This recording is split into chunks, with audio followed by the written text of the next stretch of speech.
I'm not attracted to this and this behavior is not okay. Hey guys, so I really enjoyed doing my makeup and talking to you guys last week, so this time I'm going to cook and talk to you guys. I recently suspected that I may have ADHD or ADD. I usually really don't like labeling things, especially when it comes to mental health. That's just a personal thing for me. Even being vegan, I haven't actually called myself vegan in the 4 to 5 years that I have been vegan, purely because I didn't want my mind to get attached to this idea of myself, and I always want the freedom to grow without needing to detach from a certain identity. But I thought it'd be beneficial to explore this idea of ADD because I notice myself multitasking a lot, and I'm actually a little bit more productive when I multitask, so let's try it out. So firstly, I'm making a vegan omelette for breakfast. I use this isn't sponsored, but I love this. I would eat this every day. I've just chopped up some onion and I'm just sauteing that. I add a little bit of water because my mum, being the beautiful chef that she is, taught me that the longer you can cook the onion, the less bitter it becomes, so I love that. I want to do a bit of a story time with you guys about a recent date that I had, and the reason that I feel that this is good for this channel is because it was red flag city up on that day. For those of you who have been here for a while, or for those of you that know me personally,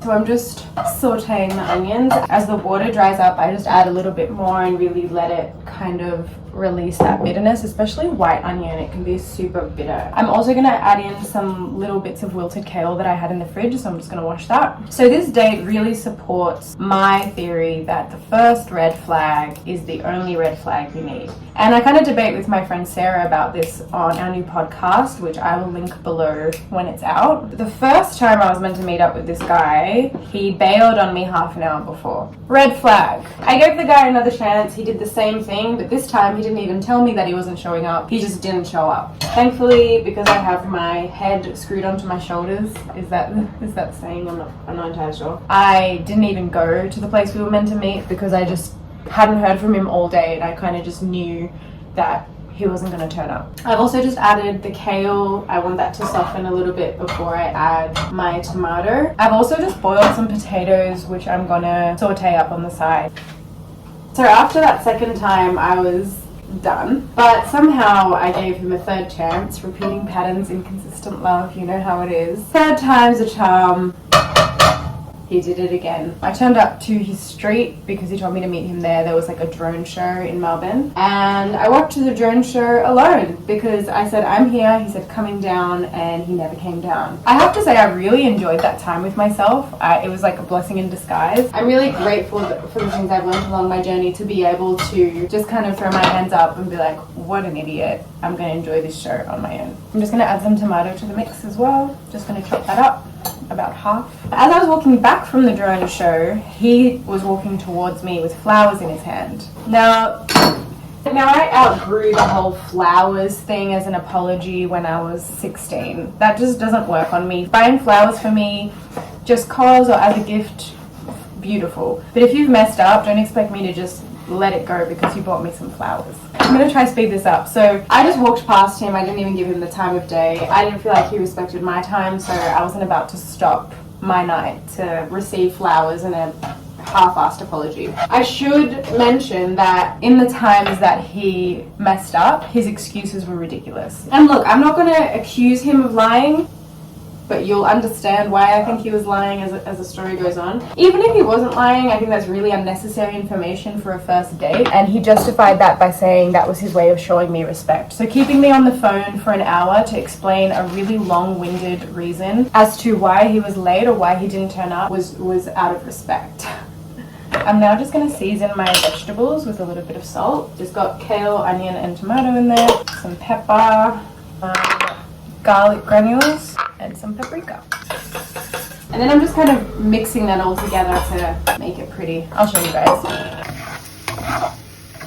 I almost forgot my potatoes. So as I was saying, he came up to me with the flowers. I just walked past him and he was like, please, please, please stay back. Like, I can explain. And I was like, don't worry about it. I wasn't even being rude. I was like, let's just forget this ever happened. I had a good night. Let's move on. He dropped to his knees and started begging me in the middle of the city. Are you guys seeing the red flags here? Not honoring my boundary, not taking no for no, disrespecting my time, lying about things, the list goes on. So he's on his knees and I'm like, I'm not helping you up. Again, these kind of tactics don't work on me anymore as a young adult. And when he saw that I was walking away, he said, I can't get up, I have knee issues. And I'm not an idiot, I didn't fall for it, but he started yelling and making a scene. So I helped him up and I walked away, and that was that. He followed me to my car as well, just to show me that he had a walking stick in his car to prove that his knee thing was really real.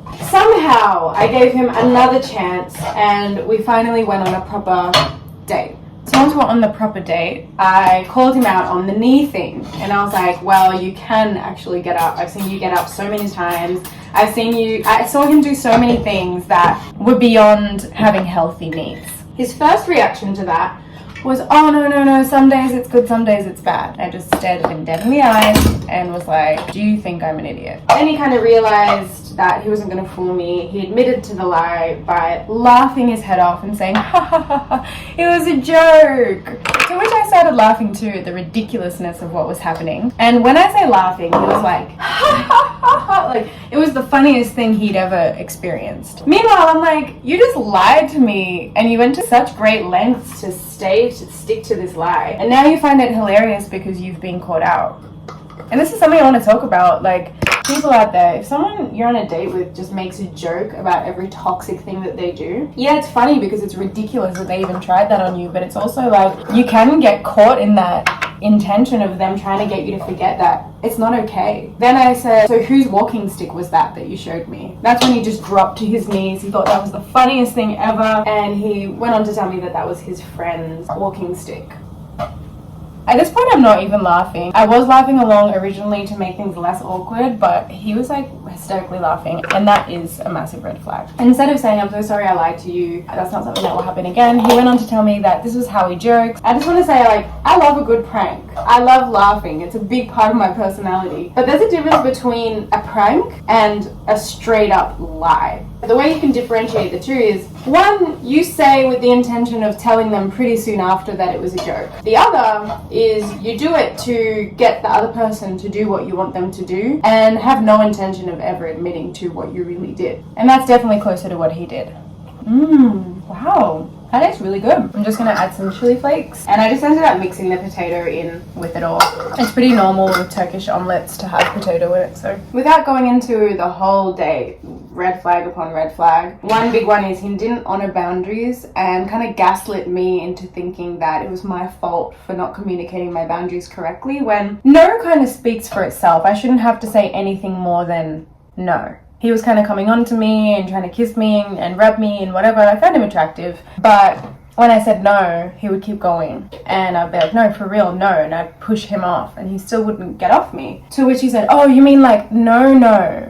Let's make a code word. We're only on the first date. We shouldn't need a code word. No means no. That aside, he would tell me that I didn't really mean no and that I did really want him, or that I did really want something else, even food. So he was trying to speak on my behalf. You know, it was just very gaslighty. I've just finished my omelette, so I'm trying to speed this up.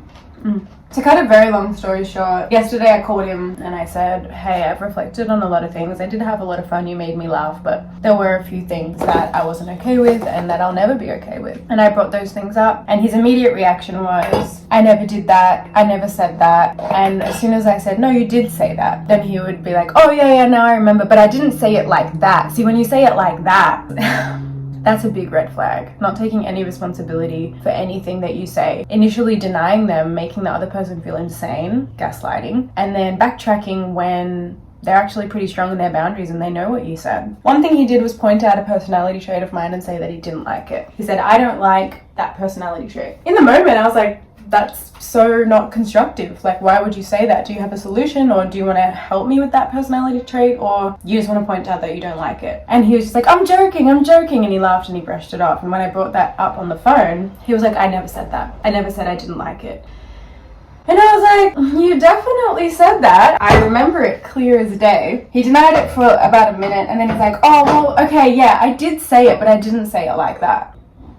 The reason that I'm making this video is because I used to fall for this stuff. I used to be attracted to that kind of stuff because inconsistent love, lying, manipulation, all a part of things that I grew up to believe were a part of love. This is my omelette.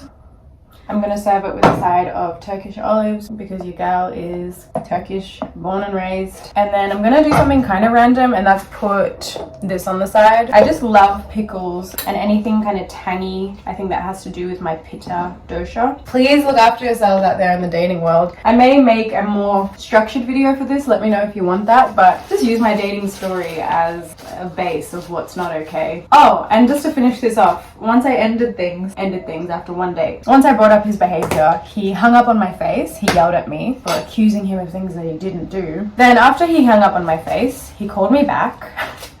And then after he called me back, he sent me a selfie of himself. Just one final narcissistic move at a time. And another thing is, like, I hold no ill feelings towards him. I honestly don't. And I think that's the importance of doing the inner work, because it makes you so compassionate towards others, and it also makes you take responsibility. Like, it's my responsibility to protect myself out there too. Kind of need to go in knowing that there are going to be people out there that may not treat me 100%. Hope you guys enjoyed this video, and I'll see you next time. Bye.